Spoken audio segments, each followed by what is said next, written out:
Hi everybody. For those of you new to the channel, my name is Corey Rennie. I'm the unemployable counselor. We're doing a series of interviews with the mayoral candidates in the Prince Albert area. And today I think we got probably the crown jewel of those interviews. We met with the incumbent, Mayor Greg Dionne today. We met in his office. The mayor was kind enough to tell us a little bit about his life, what he would like to see in Prince Albert as he runs for his fourth term. We talked about his time in office, 12 years. We talked about the homelessness, the social issues, everything that's impacting the community. I appreciate the candor, and I hope you do too. So sit tight, grab a beverage, grab a snack, marvel at what a great interview this is, and sit back and find out all you need to know about Greg Dionne, because I believe an informed decision is a smart decision. So before you go vote on November 13th, be informed. Stay tuned and we'll check back after the interview. Enjoy. Hey, good afternoon everybody. I'm Corey Rennie. I'm the unemployable counselor, and I'm very thrilled. I can't tell you how excited I am to have an interview today with Mayor Greg Dionne, Prince Albert, Saskatchewan. Mayor, hey, thank you very much for meeting with us today. Well, thank you for doing this. Oh no, we're very excited to sit down with you today. Talk about all things Prince Albert, your role in it. And I also have a lot of unpaid parking tickets I think we should talk about as well. Good luck. I call them voluntary taxpayers. Fair enough. Fair enough. We all gotta do our duty, right? Well, I know you're a busy guy, so I don't want to take a lot of your time today, but I know a lot of my subscribers have actually had a lot of personal messages because we've met with the two other candidates running for mayor. And the one question I get is, okay, you got to interview Mayor Dionne, right? Like, you got to do this. So I'm like, oh, it's on the plan. So luckily the stars aligned and we were able to make it work. And I guess the one thing that I came across is we all know you as mayor, we know you as general manager of the mall, you know, back in the day. We don't know much about you personally and your ties to Prince Albert. Do you feel like maybe sharing a little bit about that? Oh, absolutely. I've been here 37 years. Okay. I spent half my life in Saskatoon and half my life here. Well, Saskatchewan, born and raised, what you say, right? Absolutely. And I came here in '88 on a 2-year agreement with my partners to run the Gateway Mall. Okay. And I've stayed ever since. Oh, nice. I fell in love with the Prince Albert community and of course our lakes. Oh, North of the river, our bushes, our lakes, our fishing. Yeah. And so I had the opportunity to go somewhere else, but I decided to stay here. And I had that job for 28 years. Wow. I didn't really treat you that long. Yes, yeah, I was 28 years as the manager of the Gateway Mall. And I really enjoyed it. I got to see it go from a troubled mall, that's why I came here, to a very successful mall. Yeah. And when I did run for mayor 12 years ago, I did tell everyone that I was involved with in the shopping center business that if I got elected mayor, within 6 months I would be out of the shopping center business. And I honored that because I told her that was one of my questions during the election. Yeah. And I honored that, and I'll tell you, this has been one of my most thrilling jobs. And everyone asked me, where did I get my training to become mayor? And I said, really, from the mall. I said, because 90% of the people I dealt with were happy, but I deal with the 10%. And I said, that's the right hate, yeah, no doubt, leadership. Yeah, and it's the same thing with civic politics. I deal with the 10%. Yeah. The difference is they know how to push the media's buttons and rile up people a little more. Absolutely. Well, no, that's good, because I was going to ask about the mall. And in a way, you know, the mall you're running, it's a little city. Yeah. In a way, because you got all these different, you know, security, instead of police had security and maintenance and cleaning, snow removal. Pretty well everything the city did, I did, but on a smaller scale. Yeah. So transitioning over, so at the mall, right? So as general manager, I imagine you have a team around you that kind of helps assist that.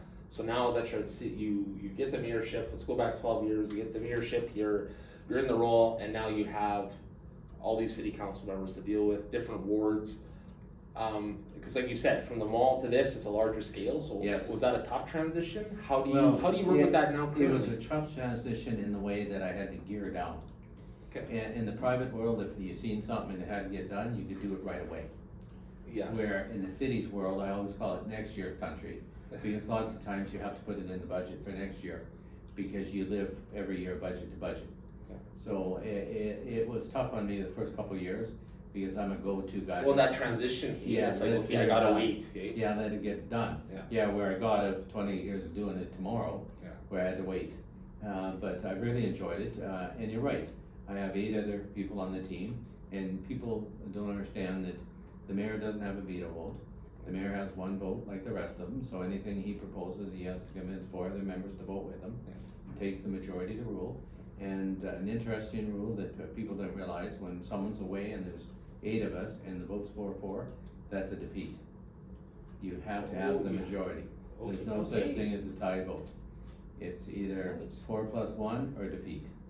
And the other thing people don't know is lots of times they'll see a councillor won't vote. Well, if you don't vote, that's an automatic no. Councillor has to vote on every item, where you used to be able to abstain if you didn't have the right information. Okay, I was gonna ask, do they have that option of being like, no, I can't vote? No. Okay. The only time they can't vote is if they declare a conflict of interest, and then when that item comes up, they have to leave the room. Okay. That's the only time they're exempt from voting, if it's a conflict of interest. Okay, that makes sense, cause I was always, so I was really curious about how that worked, cause if something happened where, like in COVID, if only 2 people could show up, Yeah. I couldn't imagine that, so the 2 of you, coming up all together, so that makes a lot of sense. Okay, so does it work like that provincially then? Cause we were at the mayor's forum last night, and we heard you speaking a little bit about the role of the provincial, and that's something that we, at our team, have never really thought about before. Cause when you think of the mayor, you kinda get that, okay, this is the grand poobah, right? He's running all these things, but it is, like you said, I gotta get 4 votes, it's a team, there's, no pun intended, but there's a little politicking involved with that, I'm sure. So at the provincial level, how do you get the needs of Prince Albert citizens like to that? Because you're at that table, not the head of that table. Yes. So how does that work? And see, that's one thing that the public don't get to see.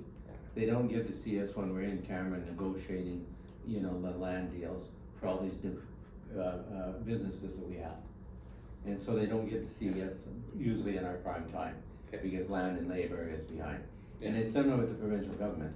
They don't realize that I'm in contact probably with the provincial government weekly, because I have quite a few items on the go. And then federally, it's been weekly lately, because we've been working with our partners in Woodland Creek on funding for the new Culture and Event Center. Nice. Yeah, and so lots of times we do our best work and people don't see it. True. They see the end result. And sometimes you hear our competitors say, that they're gonna be more transparent. Well, we are transparent when it comes to our budget and the spending. We're audited by MNP every year. So they clear us of any wrongdoings. They make sure that we're putting things in the right way. That's cool. You got an independent someone who does that. Absolutely. Absolutely. So when they say, there's funding being wasted there, well, wait till you get here. We get audited, and that's a process. Well, and that's the thing too. I find is like when people like they get that perception or idea of like whether you're in management or you're right there, I always think I had a boss who I was what the heck does that guy do all day, right? And then I got that job and I'm like, oh my gosh, this is unreal, hey, because I think about that public perception where it's like, oh, nothing's getting done, we put this in. But you said something earlier that's really key, hey, because you have to vote. There's a process that has to go through. It can't just be snap decision and we're doing this. No, and even when I sign stuff, if you listen to council, every motion ends with we authorize the city clerk and the mayor to sign any political documents that are required. So I can't even sign those documents without council's permission. The other thing is I am the signing authority for the city, but not on the bank account. Oh, fair enough. Checks and balances, right? Yes, I don't sign any checks at all. My job is to sign deeds, bylaws, proclamations, and other documents, but nothing to do with the financing. So it really is set up, it really is set up independent, like everything. Hey, it's an independent I have this authority, and like I said, the whole checks and balances, the whole system is how it runs. So I think I went off topic there with provincially. So when you're at the provincial table, what are those conversations like? They're quite interesting. I would imagine, hey? And that's why I just did an interview. Am I happy that I've got 3 MLAs in our area now that are elected to the provincial government? Absolutely I am. Because the problem is when we go to funding, I have 3 cheerleaders. You got Kevin, you got Alana, and you got Eric. Where if you didn't have them, like I'm gonna find it interesting how Regina turned out. They went all Orange and Saskatoon, so far it's only Ken in there. And that's where the majority of the cabinet ministers come from. So they really had the strength over us. It is interesting how that worked out, because you're right, because all the big seems like the big centers all went orange. So in some ways that's gonna help me, because they're gonna have nobody at the table, and I'm gonna have 3 people at the table. Yeah. So, and the thing of it is, like, people don't realize, some of the files that, I was surprised, some of the cabinet ministers that lost their jobs. Yeah. So in some of those files, I have to start over. And I'll give you an example. For example, we worked hard with the justice minister to get laws about making bear spray illegal in urban centers, to carry it and stuff like that. But then, after a while, I started working on phase 2, and the phase 2 is, it hasn't really slowed the bear spray incidents down. There was a couple more in Saskatoon this week, because we forgot one part. We didn't put in controls about the sale of bear spray, on who can buy it, how it can be sold. See, in lots of stores you go in, it's just on the counter. Yeah. So you can pick it up, take it, pay for it. They don't even ask you what you're using it And then for. if they got it in their pocket, they can walk in anywhere. How do you know they even have it? Yes. Until you're feeling it. Yes, and the problem with the bear spray, you spray it in the air, you're gonna get a whole bunch of victims. You're just not gonna get one. So I was working hard with with the justice minister, to bring in laws to control the sale of bear spray. Well, I'll have to start that process over, because now the justice minister and the minister of policing weren't re-elected. No, it's So whatever cabinet ministers are there, the only thing that does save me, in the majority of cases, when you meet with them, you meet them with their staff. Okay. So then their staff is well versed on the subject, so they'll help me bring the minister up to speed. Nice. As I was gonna say, because it would be challenging, but at the same time, it'd be sometimes it might be kind of refreshing if there's a bit of a change. Yes. Just like, especially there's a log jam, hey, and Yes. it's like, okay, a new set of eyes might help us. Yeah, but if you get a log Navigate jam, this. the advantage in the provincial government, and this is how I work. Okay. When we got to the log jam, that's when I included the premier. Okay. I would say, I'm working on this, but we're stuck, where do you stand? Yeah, we can't go. And can you help us move forward, or just give us a no and we'll go a different direction? So you do have that appeal to the premier when you go through the process. That's really good to know. See, I wasn't aware of that. I figured there must be some sort of line, like Yeah, a chain of command or a hierarchy, well, whatever, right? you can go to the premier anytime, Yeah. it doesn't close its door, but why do that? You go to the person that's in charge of that department, and if things are moving forward, you're great. If things gets hung up on a snag on a point, well, then you need a third party, that's when you call in the premier. Well, no, and that's kind of nice to know, hey, like especially because I can imagine, because I know I've been around PA my whole life, right? So I remember like we talk about bear spray. I remember when that happened up at the cinema, Yeah, right? Like even the hospital. I remember years ago there was I think the 3P stuff they wanted to do, yeah, and now like we're 4 years away from the hospital being completed, right? yes, So when I was thinking about something you had mentioned, and I was watching at the mayor's forum, mentioned about the way, because I never thought about it like this. So you're bringing a hospital in, the Marriott's coming up there too, right? You have all these new businesses, right, coming to the south end of town. There's going to be people that come with that, right? People have to work there. There's going to be people here that'll get jobs, but there'll also be people coming into the community, right? Yeah. So how does the growth work then? Because you figure if they have like another tower and they do also the hospital, you figure that's going to be a large volume of people. So do you guys plan like okay, well this year we have to do X amount of residential areas, or like how does that work? We were very lucky with the announcement of the hospital, and that's why everyone said we were slow in housing sales, strictly because even today, even though it's under construction, lots of those 500 new jobs won't start for 4 years. Yeah. So you're not going to build a spec home today. Yeah. But just to give you an example, is last year at this time we had 6 homes under construction. Okay. Well, we now have 16, and we have multiple fourplexes, duplexes, townhouses going up, multiple ones of them. And then, of course, we have the big project of 180 new apartment doors on 28th Street, right across from the hospital. Nice. It took that hospital to get some of those projects going. And that's why I say the future is bright for us. Because with the hospital coming, with our new event center and the pool and the park, everything we built in the yard, it's drawing people. It's an attraction. And, and when you talk about the yard and our project up in the yard, when the co-op gave us $10 million to help us, I gotta thank them, but that was also an endorsement of our project. To say, that's what you need. And people don't realize you need the amenities to attract people. You need the amenities to keep the young people in our city. Absolutely. I met the other day, we did a debate with the mothers. Okay. And it was really neat, I really enjoyed it. That I've would never be done cool that. to see, I never did that before, but that's their concern. They all got young kids, so are we gonna have a pool, are we gonna have a water park? Because to me, the more activities you give youth, the less time they have to get in trouble. Absolutely. And we have a troubled community. And so if we can open some of these amenities and open some doors. But the biggest thing that excites me about all these things is think of the number of jobs. Yeah. You know, what we did is we've asked, when they're building it, we get the value. Well, now what we're asking, we added another line to the form, when the project is completed, how many full-time permanent jobs there are. Okay. You know, because we know there's gonna be 500 at the hospital. Yeah. We know there's gonna be 750 at the OSB plant. Wow. Yeah. You know, every hotel, every business. Well, that's the thing, The right? new French People school. gotta eat, they gotta get gas, they gotta, right? Yeah. They gotta sleep somewhere, all that Yeah. stuff, right? It goes into the community. So it just keeps rolling and rolling and rolling, and we keep getting bigger and better. You raise a good point too, because if co-op donates $1 million, they're doing that because they believe in what's happening, and they know, and they're thinking it's being successful. And growing. Yes. So the fact that investment's coming to PA is a good thing. Because one thing I always hear, and I'm sure you being here, you have too. It's like, oh, we don't seem to keep anything. We lost the warehouse, we lost the brewery. Brewery was like 30 years ago. Or the Burns plant, which is like my granddad worked there, right? So that's like 60 years ago.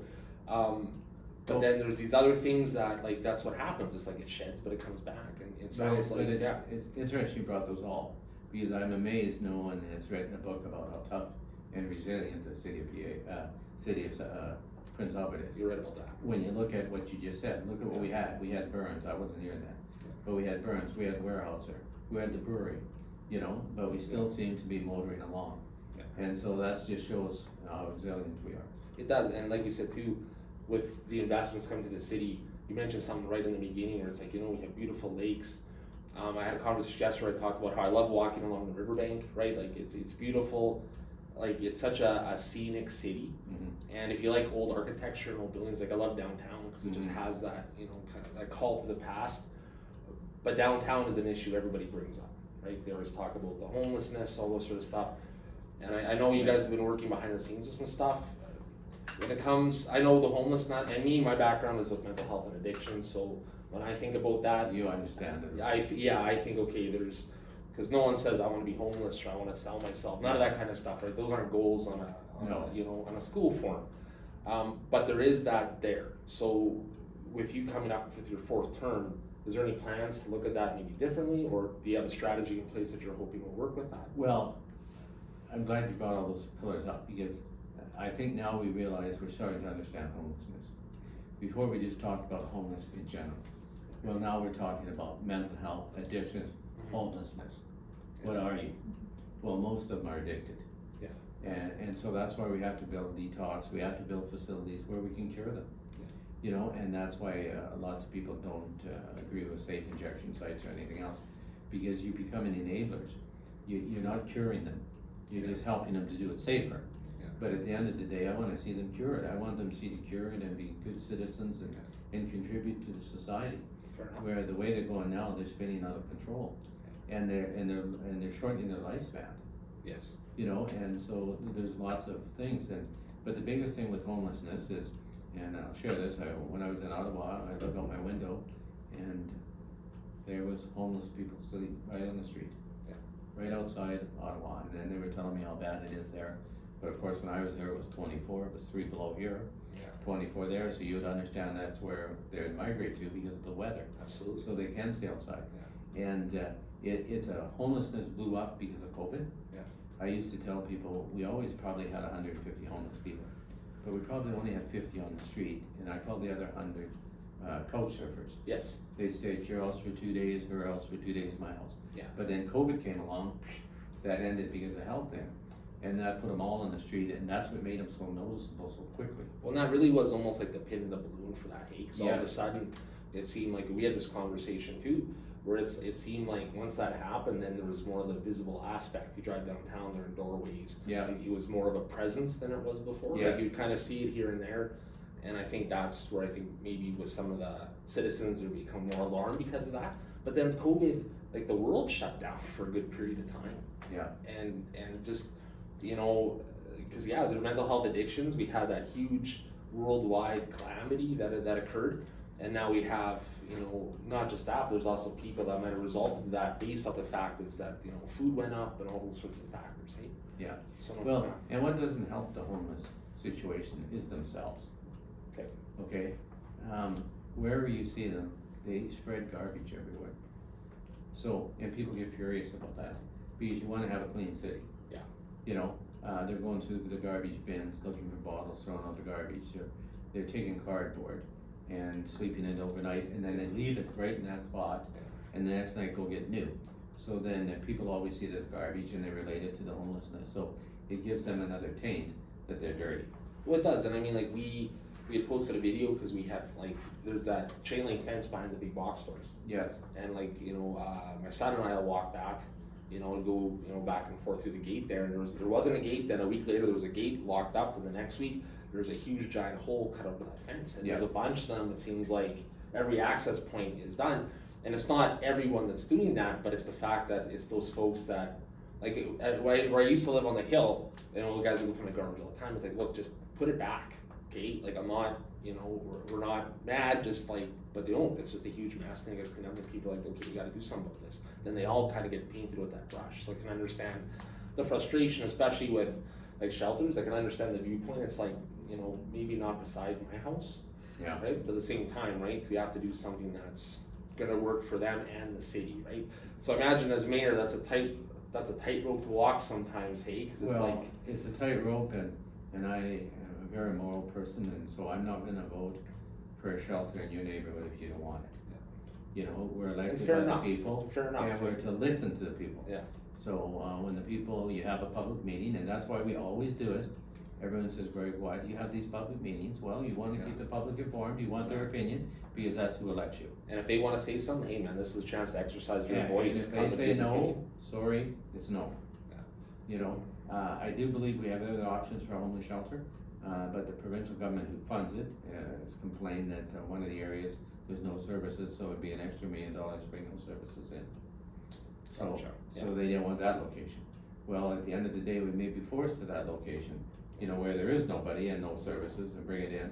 Yeah. Because that's maybe the only one that's successful. Well, you know what, that's the part that doesn't get talked about very often, because it's sort of like, oh, just, you know, we'll get them this place and it'll be good, okay, but there's the cost associated. It's not necessarily housing them there, it's like what happens if the ambulance has to get there, what happens if police services, right? There's all those community things that they can't reach there, or even if they have to, even the city putting water in or something, you know what I mean? Like, there's a cost to all that stuff.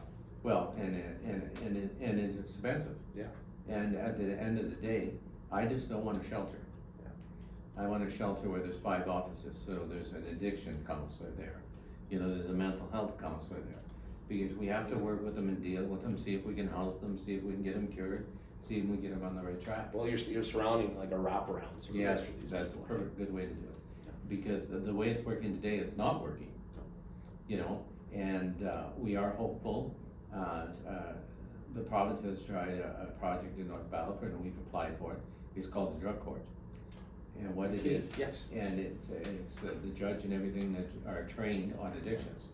So that's kind of neat. And what's neat about it is that if you don't want to go to a treatment center, then you're going to get ordered by the court. And it's sad that we have to do that, but you know, it's like an alcoholic. Till they admit they have a problem, they're not going to get cured. Well, that's the same thing with addiction people, but a lot worse. And then the other thing is there's going to be 30 days is not enough. You know, they're gonna try a pilot project with 90 and see if that works. But I've had some friends of mine where their kids were highly addicted, and they sent them to institutes in Edmonton, Calgary, and they ended up staying there a year before they were cured. You know, because it's not a thing same. But then the other problem you have is once you get them cured, is you gotta get them out the rut that they were in.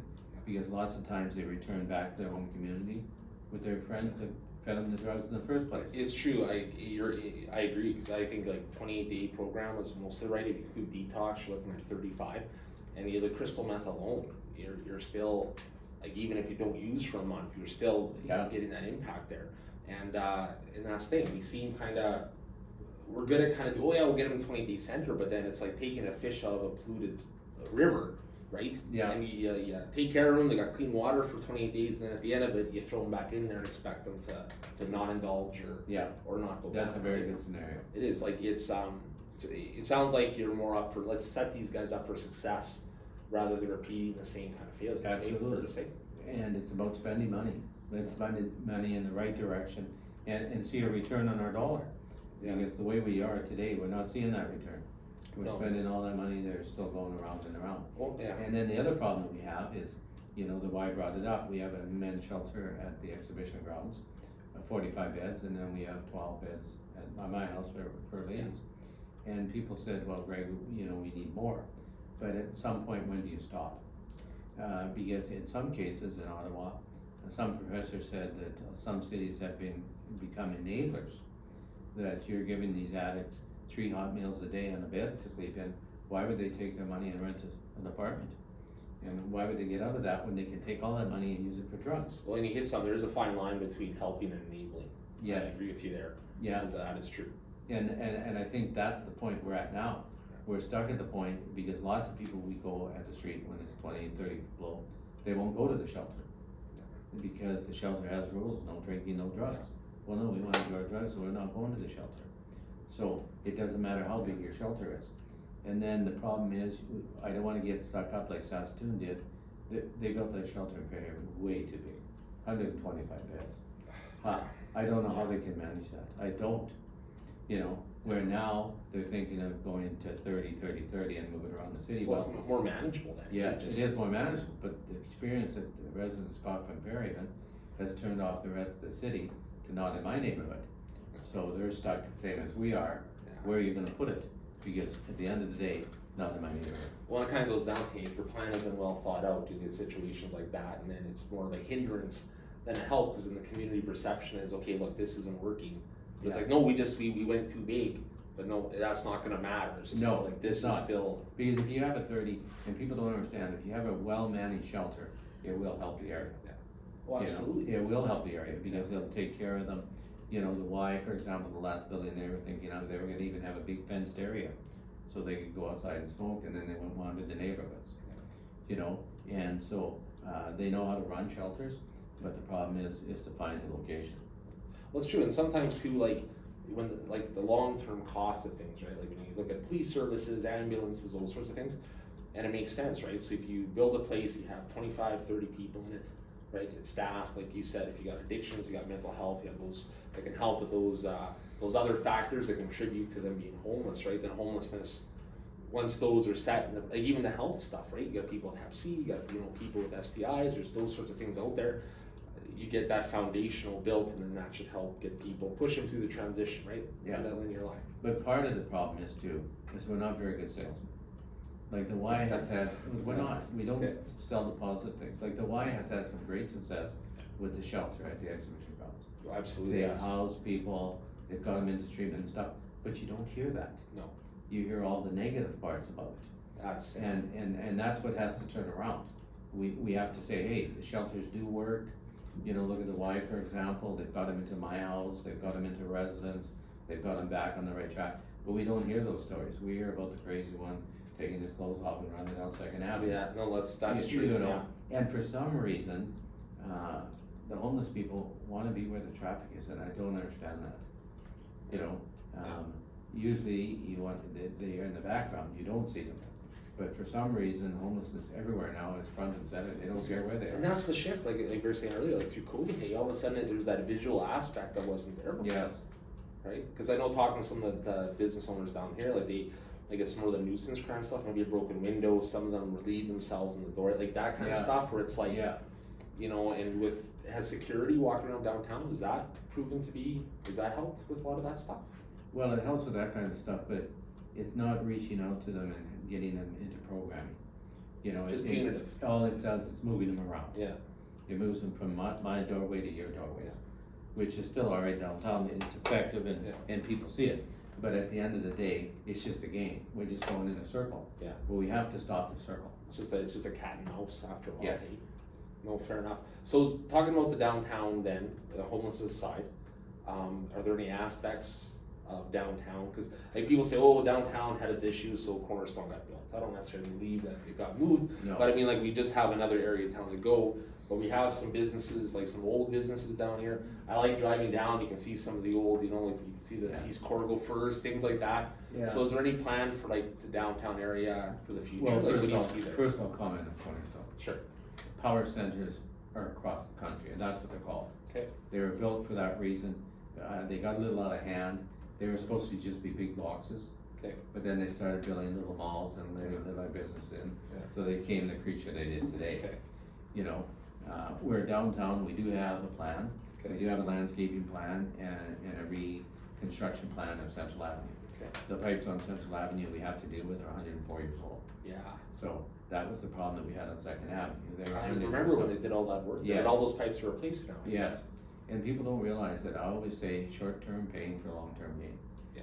And my biggest concern about doing Central Avenue is the small businesses that are there. That how are we gonna help them survive the 3 or 4 months that we're gonna interrupt their business? I remember when Second Avenue was done, I remember it was like, there was a restaurant, Humpty's, right, 7-Eleven, like, that would be, And they hurt. yeah, it could be it could be And- catastrophic for And small I went to businesses. them and they hurt. Yeah. They lost over 40% of the business Wow. for 7 months. You know, not a month or a week, you know, when you get a little paving project. But no, this is big, and that's something that needed to happen. Yeah, You know? and so the biggest challenge that we're gonna have on Central Avenue is how we're gonna keep all the small businesses operating. No, that's good, cause I mean, like, that's, like, I like Central, I always have an idea of Central in my head, almost like, has a potential to be like a Broadway in Saskatoon, like, you know what I mean, more of a, you know, cause we got like the, you know, the university, all that stuff there, hey. Well, it's interesting to know that, it's nice when there's a plan, cause there's such a, between where, Daveners used to be, right to the end of the block there. Yes. Like, is there any plans for that? Well, yes, we don't own all those parcels yet. Okay. We've been buying those parcels, because once you own all those parcels, then you can make an offering of it, Okay, you know? And so we are working on that, nice. because then you can redevelop it, because lots of businesses wanna build on the river. Oh, absolutely hate it. Well, Yeah. it's beautiful down there, right? It's scenic, right? So absolutely. Yeah, yeah, so we are working on that as well. Okay. Well, that's pretty cool. So I just gotta ask, looking back on the past 12 years that you've been here, is there what do you think was, like, what was the biggest challenge you faced here? And what would you say would be your biggest success if it's happened there, right? Well, I tell everyone, it seems to every term I have a challenge. You know? Some big comes up, hey, with the Yeah. water stuff, Well, hey? first, as I said last Yeah. night, you know, we had the oil spill. Yes. That was a major one. But boy, we came out of that with flying colors because we worked together with our partners at a unit. You think of it, we worked with the RMs, we worked with Muscadet to get that water line 23 kilometers to South Saskatchewan River. We had to go through all their properties. So we had to work hard and quick, Yeah. you know? And then it's the same thing when we, what I really found interesting during the water thing is watching the train, the locomotive, Okay. pull the water line across the bridge, the train bridge, because we were pumping water from the little bread. Yeah. And how are we gonna do it? Well, we can close our bridge, we can close our train bridge for 2 weeks and just redo our Just do shipping. that. And then they helped us, the locomotive, pull the water line across the bridge. So it was out of the box thinking. Yeah. You know, when you think of it, who can pump water 23 kilometers? That's, I mean, it worked. I remember Yeah. seeing that big rubber hose all the way down. And I Yeah. remember campaigning after Yeah. that on the people on the hill. They said, well, you know, we supported you through the water crisis because unless you drove downtown, you didn't know what was happening. Yeah. We had no interruption, Yeah. you know, and it's unfortunate that we did have to cut water off. We did cut water off to the RMs, but that was part of our contract. We cut the water off to the pen. That was a part of, because they're not in our city limits. Yeah. You know, and that's why I sort of got a little frustrated when Water Corporation, the RM, was talking about building their own water treatment plant.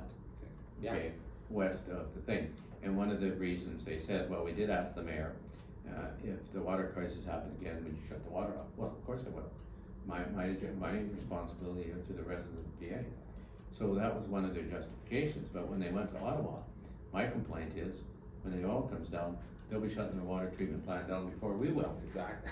You It's know, true. we That's only true. have, we only have one river, Yeah, it's like we're either so you're not gonna have water, Yeah, it's true. you know, and. Yeah. And- And we're in this together, hey? Yeah. It's, yeah. And the thing of it is, I feel sorry for the people in the RM because they're gonna pay for that mistake for a while. Yeah. And, but they should add more public hearings and more input into it. Because lots of people said to me, Greg, it just made common sense, like, didn't make sense when he said, well, we asked the mayor if he, and he shut the water off again, well, we had to do it, and then, you're right. You know, and I could have got on publicly and said, well, look at, you know, this, but I'm not going to. And it's just like our relationship with the RM. People said, you know, can they be better? And, you know, I give the example of Eric Schmaltz when he was Reeve, Yeah. the RM, is we're in competition. Like people said, we can be friendly to each other, but we're never gonna be buddies. Yeah. Strictly because we're in competition, we all want taxes. Yeah. And we work together, like if you look at the RMPA, they're developing out to Highway 11, you see all those big lots. Yeah. Well, we could not have redhead equipment in the city limits. You know, you don't want those big tractors and all that equipment driving on your streets, and we don't have that much land, That's true. you know, and with that much land, they could never afford the taxes. Because for us to require it and service it, and it's just like now, the co-op has announced they're building their ag center Yes. out on the highway. Well, that's where ag center belongs, because we don't need fertilizers, gasolines, and stuff in our community, you know, where there's density of You population. raise a good point too, right? It's called an industrial section for a reason, hey, for that Yes. kind of stuff. So it And makes sense people to have say, it. well, how does that benefit us? Well, look at Redhead. You know, they hired 65 new Yeah. employees, 40 of them bought homes in PA. Yeah. That's how it benefited us. Well, exactly. It might be just outside the limits, but they've got to live somewhere. They're going to come in. They're going to eat at a restaurants, right? They're going to get gas. Like this is It's home just for like the them. OSB plant, when it's Yeah. built, quite a few of them will live in the residence, but also Yeah. quite a few will live in the RM. Yeah. Because they want acreages, you know? So, Yeah. you know, it's all about, working together and making it happen, because if it happens in your area, you're gonna blossom. Absolutely. It's like it sounds like everything described, but it's really pushing the growth of PA. Well, a good example is, DHB building the new potash mine by Humboldt, Yes. Okay. okay? Every small community there has developed lots. Every little town around it Yeah. has developed lots, because that's where they're gonna live, they're gonna be 1,000 employees. Yeah. Well, some of them are gonna go on farms, some are gonna go on acreages, some are gonna go to town, some are gonna go to the cities. So, it's an opportunity for everybody. What is, and I mean, like, I really like your candor with that, Mayor, because it's true. Like, this is how I don't know, organizations, but this is how towns grow, just like a business, right? If you build it, Yes. they will come, kind of thing. So we got the investment. It's going to bring in this. This is going to give us X amount of dollars through taxes and just the goods and services people get. And a lot of times they don't think about that. It's like, well, no, we should just have it now. It's like, why can't we do this? Well, like, there's a whole connected piece to this. And, Right, and it's that like people don't people realize. say, it's interesting to listen to the mayor, because he talks about jobs, Yeah. but he's looking for careers. Yeah. You know, like the OSB plant, that's a career. The hospital, that's a career. You're gonna have pension plans, you're gonna have healthcare, plus you're gonna be able to buy a house and a car and that, where you have an entry job. Yeah. You know, and you need those as well for our students and stuff. You're not gonna be able to afford some of those benefits.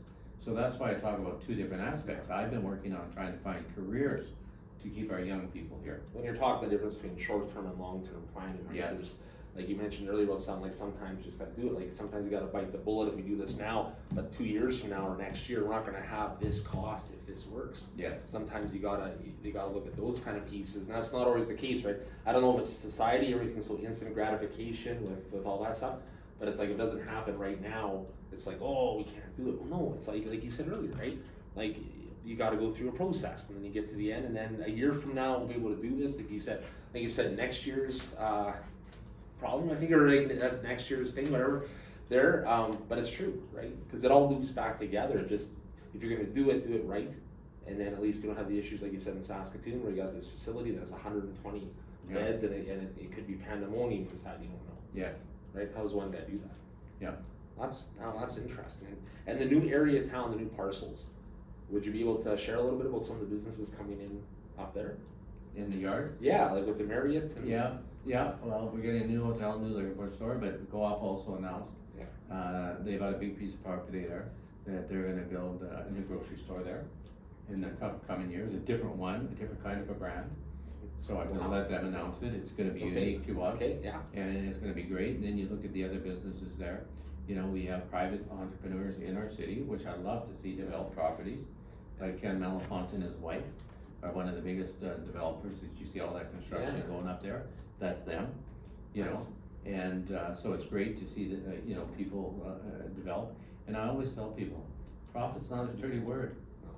The more profit a business makes, the more they expand. Well, that's The what it more is. they Yeah. grow, the more they build. Yeah. People say, if my business loses money, I'm not expanding, I'm not hiring 10 new people. That's exactly it. And people don't realize like the city is just a giant business, right? The Yes. idea is to, you know, there's taxes, but I mean the idea is, look, the more people get in here, yeah, their taxes come in, but that helps build the city. It goes towards the roads Yeah. and the pipes and everything we've talked. And people don't understand, and I'll give you a good example of this, the new Holiday Inn, okay? I just spoke to him. Most of our hotels average about 60% Okay. occupancy. He's at 90. Okay. Wow. Western Canada hockey teams, because we didn't have a newer hotel, would go back to Saskatoon, where he's negotiated a deal where they now stay here. Nice. So there's even more spin-off that we're getting from our Raiders. You know, we estimate we make off our Raiders 11 million a year. Well, that's even gonna grow now, that these teams are gonna eat here, because now they're gonna have their meals here. You know, they're gonna buy souvenirs, supplies. Well, I had found that out before that. Yeah, before those hotels come. Where it was like I couldn't believe that they went back. They just like play a game, they go back, and it's like that's like so much missing income So from the city. Saskatoon was benefiting from Yeah. that. You know, even if you look at our mentals now, they play lots of games now back to back. Yeah. Where Estevan will come here, play Saturday night, Sunday afternoon, and stay home and stay here. Yeah. And so that's what's interesting. And it's same thing with apartments. In talking to Gary Ryer, is some people will live in their apartments forever. Okay, but now some of them that he's renting to are upgrading. Like we haven't had a new apartment building for 30 years. That's true. Hey, So yeah. if I'm gonna live in an apartment all my life, which some people decide to do, Yeah. you know, and they get an opportunity to step up and get a new place, Yeah. it makes you feel good. Home, It's empowering, right? home, yes. You get that home and it makes you Yeah. feel good. And I Yeah. toured it, he just opened one and I toured the 3-bedroom. Wow, it's gorgeous, That's pretty cool. you know? Yeah. So you have to have those opportunities. So I gotta ask. So looking back, is there anything that's occurred that you think, oh man, I wish we would have seized that opportunity, or I wish that at the time council and I were looking at it when I knew this information? Is there anything you could? It's Well- always a loaded question, I know, but No, it's a but, good example. You know, like for example, the sports center that we're building. yes. I worked on that for 10 years. Wow. 10 years, yes, 10 years. Okay. The hospital, 12. Yeah. And people say, why are we getting all these businesses? Because after that length of time, I have all the connections. I've been in their Yeah. face, pushing this item. Where if you think, you know, I wanted to build that complex in 2017, we Yeah. couldn't make it happen. Well, then COVID came along and it blew the prices right up. Yeah. I know it was You nuts, know, yeah. and today we're living with those prices. Yeah. People have to realize those prices are not coming down. You know, everyone thought when COVID is over, the price would drop here, and no, that's the new standard. Well, same gas will probably never be under $1 again. Never. You know what I mean? Yeah. And of course, when I was growing up, and I'm gonna age myself, I remember when we used to have gas wars. You know, You know, and then- I do too. When I got my license, gas was 56 cents. Yeah, a and liter. I used to remember cars lined up for blocks, to get- what's that, what is gas for, 20 cents off a liter? I can remember sitting in the open Where? with my dad. Yeah, and be like, "Nope, we're waiting." Where today, we all know when a long weekend's coming up, we gotta fill up a week before, because a couple days before the long weekend, It'll jump gas like- is gonna go up 10 cents, the demand. Yeah. Why did it go up? Well, the demand, everyone's traveling, so they crank the They- price yeah, up. yeah. And then, of course, when the long weekend's over, they don't crank the price back down, No. you know? And that's one Yeah. field that I just have never got a grip on, is the gas. I know they don't really lose any money. Those guys do. They? No. There's always that jump. And they can just raise it tomorrow, Yeah. where most other people, you know, have to work on it. Fair enough. So no, it makes sense. And I got to tell you about COVID when that happened. Like that was such a. So I'm sure there's disaster planning. I'm sure there's all Yeah. right. Like everyone has like a pandemic kind of guideline to go by. When that hit, like at your level and the city council level, was it like a holy smokes moment, or like what? Like Well, what it- happened in the room there? It What was going one of on? those smoke moments when they said, you've gotta close your facilities, Yeah, that was a hit. you know, and, Yeah. and there's no visiting, and then you could reopen them under these restrictions. But one thing You I can have did- Christmas, but the uncle's got to stay at home because you can Yes. only have 5 people. Hey, Yes. stuff like that. remember that in the household. Yeah. And I laugh because I have 5 brothers, 4 sisters. So that ended Christmas. There, Christmas was done, eh? Yeah, and people went, wow, well, you gotta think of that. My secretary today has 7 kids, you know? Yeah. So, you know, you can have Christmas, but you can't have anyone over, you know? And the thing of it is, it was brand new to our country, Yeah. just not us, to our country. So one thing I give council credit for, we clearly followed the instructions of the public health officers. How did you deal with any blowback from the public? Because the public always there's always the We pros and always- cons. You're stepping on my rights. That was the biggest thing you had. But the biggest thing in COVID, even today, is our biggest thing that we have is the out of control internet. You know, when you look at CTV, for them to print a story, they have to confirm it. Okay. Yeah. But someone can go on the internet, not even use their real name, and put a bold-faced lie on it, and people think because they read it, it's gotta be true, Yeah, oh, absolutely. you know? And I've seen the internet ruin people's careers, innocent people, Yeah. just from the slander that was put on there. And now today, you know, we are tracking, we have some very good IT people, and we know this one person is not a person. You know, and Yeah. we're now figuring out who it is because your IP will follow you. Absolutely, people. We're gonna find you. You're not invisible. You're not invisible. Exactly. You may have a false name on your thing, but we can find you. Well, and that's one of the worst parts about it now. Like I said, with that instant gratification pieces, anyone can jump on there and say anything, and Yeah. have people, you know what I mean, be like, oh Yeah. wait, I heard this on the internet. Oh, it must be true then. You know what I mean? Like, And I have lots of friends that what really made the internet blow up and get bad was Donald Trump. yeah, You can put any lie out there, yeah. and there's no consequences. Where before, if a politician said a lie, you were done. Well, I know if someone here come out and said my neighbor's eating cats and dogs, right? Yeah. And just that whole thing. It'd now be is- sued. exactly. It would be done. You would be over. And then, but there, it's like, it's been such a shift last with that kind of stuff. Like Yeah. there should be some integrity. And it sounds like Well, you and, got, and that's why you can't get good people to run. This election, I talked to lots of people about running for council. Yeah. And I just came back from Ottawa, and one of the ministers, she's quitting. She said for family reasons. So I asked her, okay, will you be honest with me and explain to me family reasons? She said, I have to give it up because my two kids are always under attack on social media. Her kids. For kids, that's not okay. And that's why she said, I'm doing it for my family. They come home crying from school, well, hey, you're a this, Yeah. you're this, look at what it says. Yeah. You It's know, like, oh, you're yeah. You know. And that's yeah. And That's it's what you just like- like during COVID, you get the thing, well, drink this Jabax and it'll cure you, you know, do this, do that. No science behind it or anything, they just said it, you know. Well, in me, like I'm always amazed at the lack of just decency Yeah. from people. Where it's like, you Well, know, The biggest thing that frustrated me about COVID is one thing that frustrated me. what's I had lots of people that were anti-needle, anti-this, anti-this. Yeah. So I went to the hospital when they had COVID and asked them what they're doing here. Oh, they were shocked. They went right to the room. Yeah. You told me right to my face, I'm full of crap. There is no COVID. It'll make up. What are you doing here? yeah, what's happening? And why are you in the hospital? And it's just like if people wanted to get vaccinated, I said, don't want to get vaccinated, then they have to sign a sheet that if you get sick, you're going to pay for your health care. Absolutely, no, absolutely. Because you have, we believe it's going to protect you. It's not going to protect you 100%, but it won't kill you if you get your shot. Yeah. But then these people said no. Well, then I said to them, well, then when you sign a voucher that says if you get sick, you're going to pay for the health care. Well, they won't sign it. So my question is, well, why? Exactly. So You're out where's- here preaching. Where's the strength of your conviction over This this? is When you gotta you sign know, this, right? But I do understand some police. Some I understood because they're religious, and some people don't take needles. Fair enough. Totally different. I didn't pick on them.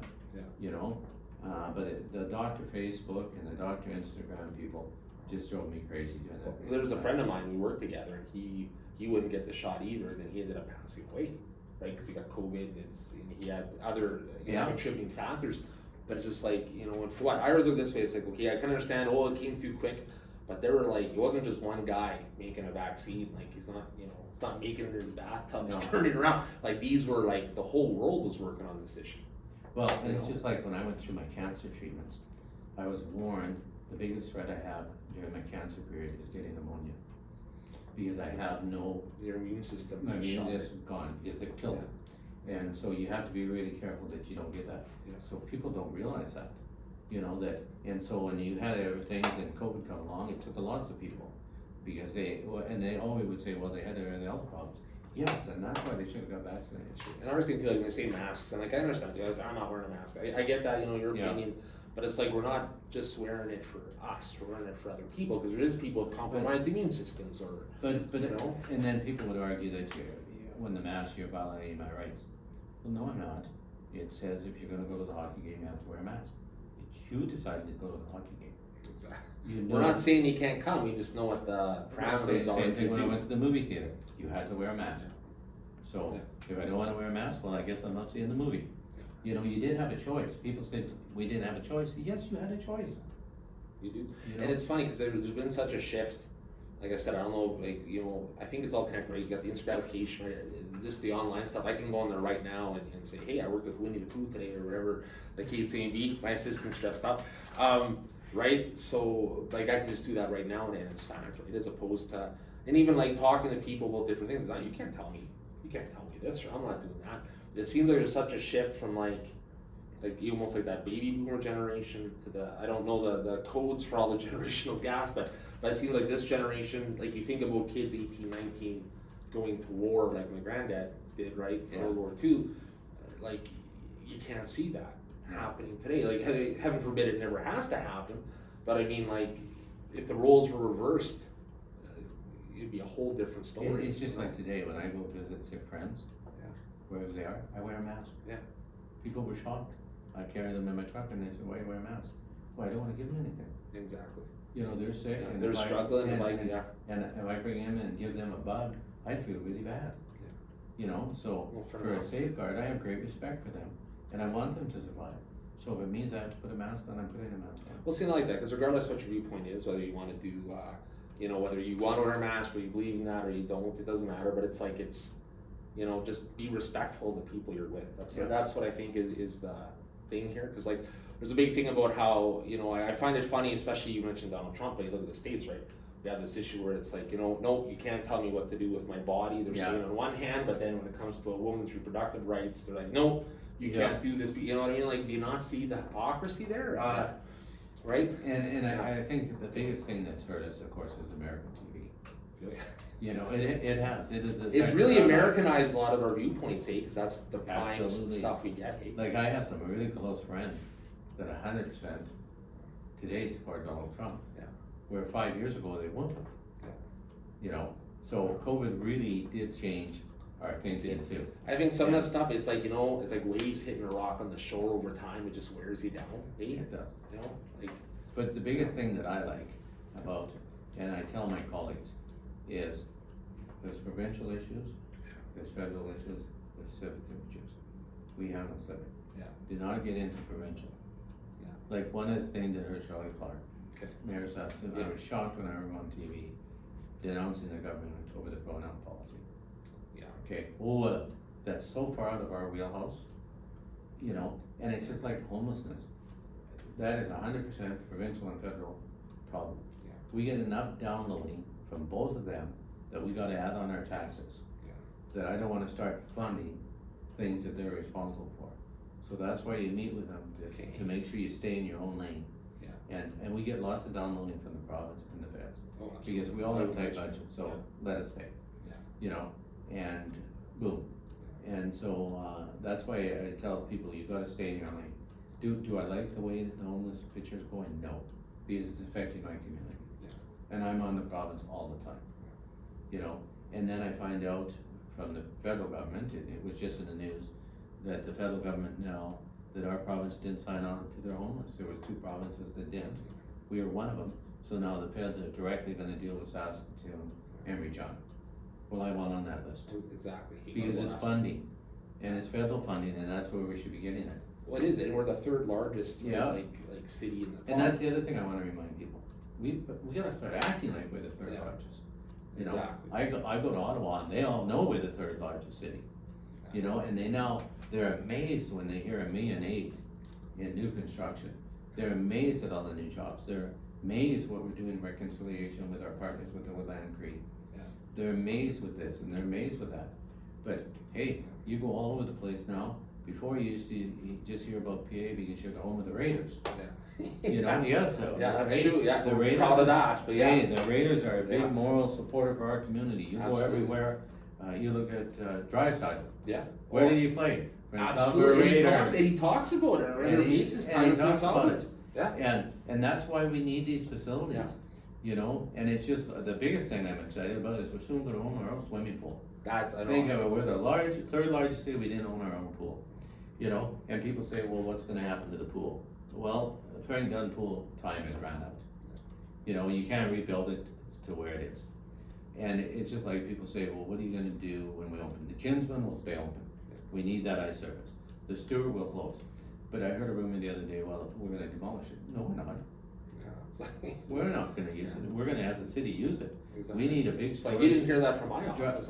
Drive by our city yards, and we got all our mowers and all our summer equipment outside. We're now gonna be able to put it inside, you know, so we're gonna repurpose it. Yeah. You know, it's just like the Art Housing Center. We have a plan for it, so we have another use for it. You know, that's gonna be not ours, okay? It's gonna be education. So there's another opportunity for us. Absolutely. And we started working on that as soon as we decided that we're gonna be in a new facility, because everyone's asking us, what are you gonna do with the old? Well, as soon as we get the new one started, we're gonna announce what we're gonna do with the old. Yeah, exactly. We're not just boarding it up and leaving. We got a plan here in place. Yes, because you don't wanna waste it, you know? Yeah. But to me, when I see things like that, and that's what's helping the mall business, it's an opportunity. Yeah. Us Absolutely. getting that up is opportunity. Absolutely. So what business or industry needs a big building like that inside? Yeah. You know, and we found a couple, and we have two of them interested. When you're gonna predict something too, it sounds like what you're saying is, look, if you don't think big, we're always gonna be small, right? So Absolutely. you gotta think outside that box. It's just like we're planning a trip, if I get reelected, we're planning another trip to British Columbia.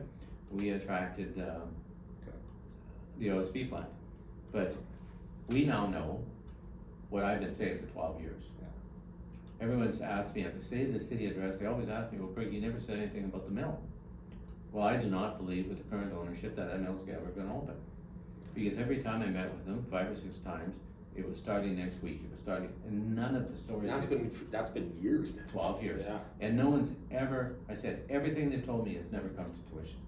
So why would I talk about them? I don't. And now, if you heard the announcement, they're not gonna open it now, they're gonna repurpose Yeah, it. I heard that. Yeah. So I wanna get a trip to British Columbia, because one thing I did learn from the forestry industry, that we have the largest harvestable lumber in North America. And then people say, well, what do you think about the environment? Well, I believe you cut a tree down, you build a house, and you plant another tree. Absolutely. It's And renewable. Saskatchewan's really good at having areas where Oh. they just go out and they plant, like, I mean, They they try to plant. replant stuff. But our wood, we have high quality Yeah, lumber here. and the key is, make sure that they plant. Yeah. Like some companies, I know you're required, if you cut a tree, to plant a tree, well, some plant 2 or 3. And I asked them why, and they said, well, Greg, it's no different when you plant a garden, some of your plants don't grow. Yeah, so exactly. you You want don't to- just plant one tomato. Yeah, Right. and then One sometimes, cucumber. if you look at nature, Yeah. okay, if you look at nature, Yeah. look at when we get fires. We get to see flowers. I remember when Laurence brought up there, I went up there, all the blue flowers, everything that went on the rocks and hills, I'd never seen those before. Well, now, 5 years later, I go by and the trees are back. Yeah, they're coming back. You know, God replenishes the earth. No, I believe you there. Yeah. I believe you there. The show I was saying when you were talking about saying, remember when the fire hit close to the highway out by the Shellbrook and Spiritwood area and stuff? Drive out there now and you can see the foliage coming back and, Yeah. you know, things have a way of replenishing themselves here. Yeah, and people don't even understand, like, I'm under attack, and lots of people, it was in the paper, under attack from a human rights group in British Columbia. 2 years ago, I fought off a group from Alberta, because we still say a common prayer before council. And they want us to stop doing that because we offend some people. In BC? Like, that's what I Yeah. mean, like, that's, Well, stay in your own province. yeah, that's little, You know, here, we're gonna say a prayer, fair enough, yeah. you know, and it's not a Roman Catholic prayer, it's not an Anglican, it's a general prayer. Yeah. You know, and I always say to people, you know, Greg, do you say a prayer before council? Yeah, I don't like it, well, then come attend after. Fair enough. You know, you don't have to be there, but that's one of my frustrations. What is, and the fact that, like again, like, it's BC, like, you know Yeah. what I mean, like, that seems like, Yeah, you know, I'm sure you got enough issues going on there that you don't need to worry Yeah. about what's happening in Prince and Albert the case Saskatchewan. that happened Yeah. was actually in Ontario, so it's even worse than the BC guy. In Ontario, what they show, I went and seen the film, what happened, it was a Roman Catholic prayer, and right behind the mayor, they had Jesus and a big Okay. cross. Well, that was totally different. We don't have any of that, we just say a common It's just a common, prayer. because I think You too, know. it's like for, like, you know, the dictionary, like, the Serenity Prayer, Yeah, right? Like, you know, like, they have these kind of, yeah, like move on, if that's your only issue and worry, move on. yeah, that's okay. Well, hey, I appreciate your time, but I wanna ask you one more thing. If there's something you could tell, all the voters and people still out there that are the 2 people watching this, right? If there's something you could say that maybe we don't know or something that you wanna get across before they hit, the polls on November 13th, what's the message? The message is what a resident said to me, and I asked him if I could use it. Okay. And his comment was, with his wife and children standing there, Greg, why would I change? We're doing better and our future is bright. Okay. Like you think of it now, we have $1.8 million in projects. Well, for 25, we're already working on $750 million worth of more projects. Already working on, That's you know, a new French school, you know, we've needed that for a while. You know, wow. a new Kia, you know, the OSB plant, those are all in 25, they're not here. Okay. You know, so Yeah. we've started this great economic boom in our city. And the only issue that we have is the same issue everyone else has, is homelessness and crime. Well, we're working on that. We're working on two fronts. We're working on new policemen, new scan, the marshals, but we're also working on the other front that people don't see, where I'm asking the province to quit the catch and release, Yeah. tighten up the bail, and we gotta get back to crime and punishment. Yeah. Because no one's held responsible anymore. And I think the biggest thing that upsets me is I see a person gets sentenced after he aggravatedly assaults somebody, beats somebody up. He gets sentenced to 2 years less today, and the person they beats up takes 3 years to recover. You know, so he suffers more than the person that did it to him, and I don't understand that. It's just like in sports. I used to be the referee in Cuban hockey, and everyone would never adopt my thing. Is if I hit you dirty, Okay. and I got 3 games for hitting you dirty, my suspension does not start. I'm suspended, and my suspension doesn't start till you're back on the ice. Fair enough. Because I'm back in 3 days, and you're out for 2 months. That's right. Yeah. So who got punished? You know, it's, You did. Exactly. You know, Yeah. and that's the problem with crime today. You know, and people say, "Oh, well, you got insurance." Well, so what? I claim insurance, my rates go up, and nobody pays me for the Or- time that I have to go claim. Well, it's true. get Or if I placed, beat up and I get put in a wheelchair, I'm in Yeah. the hospital for 6 months. There's all that Yeah. kind of stuff, right? Like it's Yeah. not, and the guy gets 30 days and he's out. No, I can understand that. Yeah. And that's, I think, the part that frustrates people most, is people believe in the law, but they want justice. Fair enough. It's good. And I think that's a very good statement.